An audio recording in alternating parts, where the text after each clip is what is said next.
This is the Milo Beasley Show. This is the Milo Beasley Show. There's only one thing you need to know. This is the Milo Beasley Show. And now, here's your host, Milo Beasley. And action. And welcome to the Milo Beasley Show. Dude, hanging out here at Raleigh SuperCon. Amanda Bearse. Got it. Hearse. Or hearse. Yes. I've been in a hearse once in the back of it. Congratulations. Like not like in the. And you've lived to tell the tale. And I did live to tell the tale. It was really weird because like it was like one that they had used for like decorating for like it was like a horror convention that the guy parked in front. But then I was like, was there at one point somebody in that the Karate Kid duo? I would imagine so. They do have another use. Other than just writing? Manufactured for something else other than transporting bums around the place. So we're hanging out here in Raleigh, and this is like my first time in North Carolina. Well, this is a big show. It is a big show. This is a huge show. Now, I'm usually with, speaking of horror cons, my Fright Night peeps. Right. Because that's how I started really doing these. It was around the 20th anniversary of Fright Night, which is now 12 years ago. So we still gather together. I'm flying solo on this one because it's a Comic-Con, and there's this other little job that I used to do on a show called Married with Children. But a lot of folks come up and talk about both. So you get more Fright Night, or do you think you get more Married to Children? Like I guess it's something like this, you would get more Married to Children. It's kind of a split thing. The funny thing is when people come up and they don't realize that I was in both, and they're only 2 years apart. Right. And I go, wait, what? Really? Like I'm making it up. But I quit acting after Married with Children. What?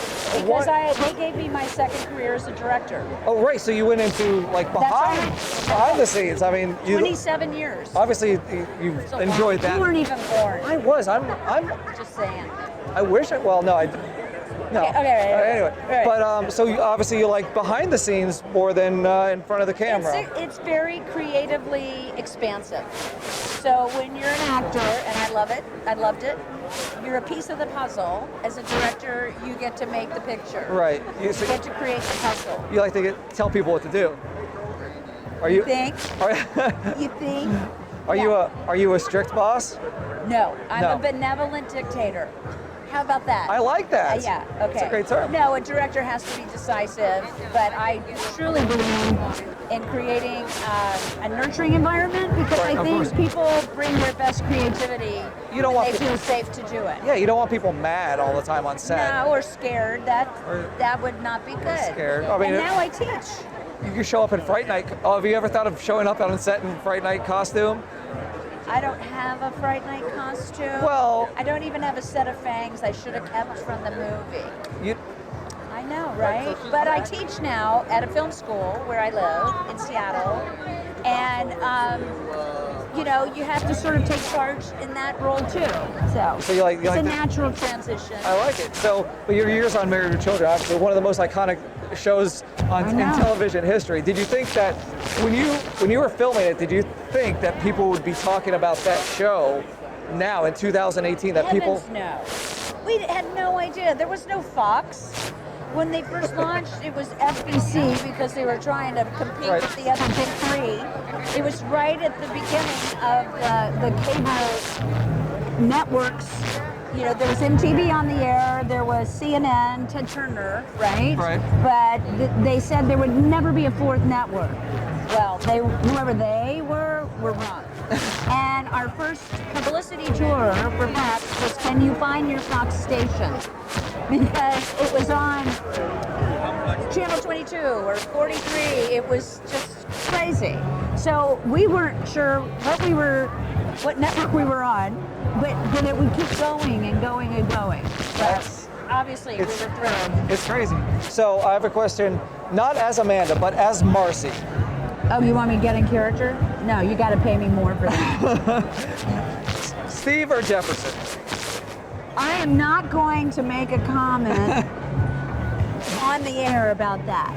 They both have wonderful qualities, and And I'm still very close with David Garrison, even though he left the show after 3 seasons.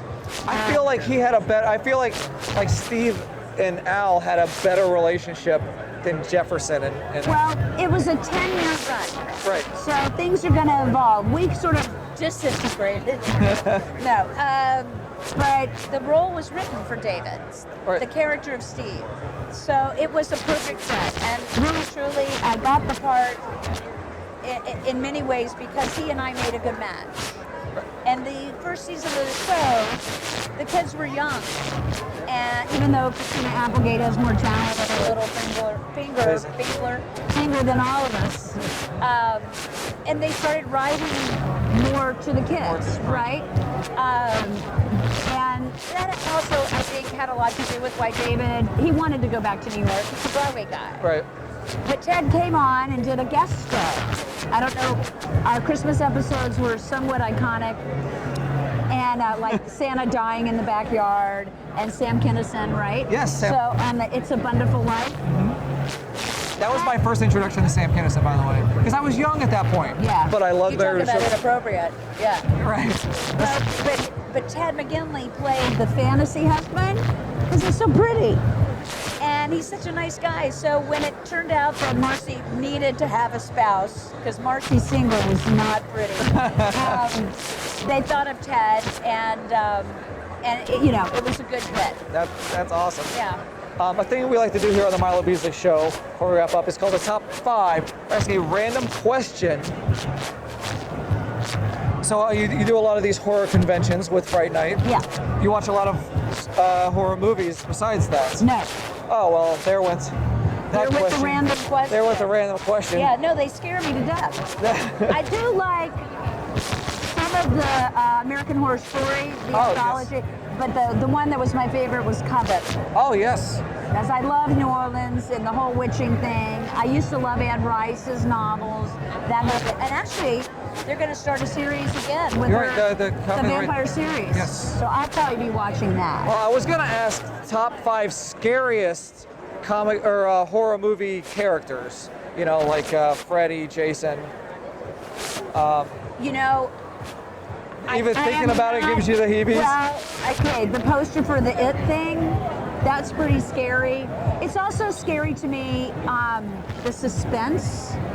So it's not necessarily a horror character, it's the way it's created, and as a director, I really value that. It's intriguing. Would you ever direct a horror movie? Absolutely. Yeah? Absolutely. Maybe that's next? You got one for me to direct? Yes. You never say never. Right, so that's great. So random top 5. Top 5. Oh, this is one of my favorites. Okay. Go-to shower songs. Wow. You know, I love musical theater. Okay. So I can just be a total geek about that. Yes. And sing out Louise, which is from Gypsy. And so let's see, maybe something from Oklahoma. Fiddler on the Roof. Oliver. I grew up doing this stuff. So, and any chance I get to go to, although I can't rap from Hamilton, that's where I have to cut off. I never hear people doing musicals. I hear people oops, I did it again, or stuff like that. But even though I'm known as a gay woman, I have a little gay man in me too. All right, I've got to rap. Okay? All right, great. So where can we folks find you on the social medias before we wrap up? I'm not good at that. You're not good at the social medias? No. I mean, no. You can find me at a HorrorCon, or who knows? I may be invited back to SuperCon somewhere, somehow. But come and see me. I'd love to talk. So thanks for watching the Milo Beasley Show. Amanda Bearse. And we'll see you guys next week. What is the percentage, is it between 1 and 100, that ask you when the reunion is, of everyone at your table? That is about 100%. About 100%.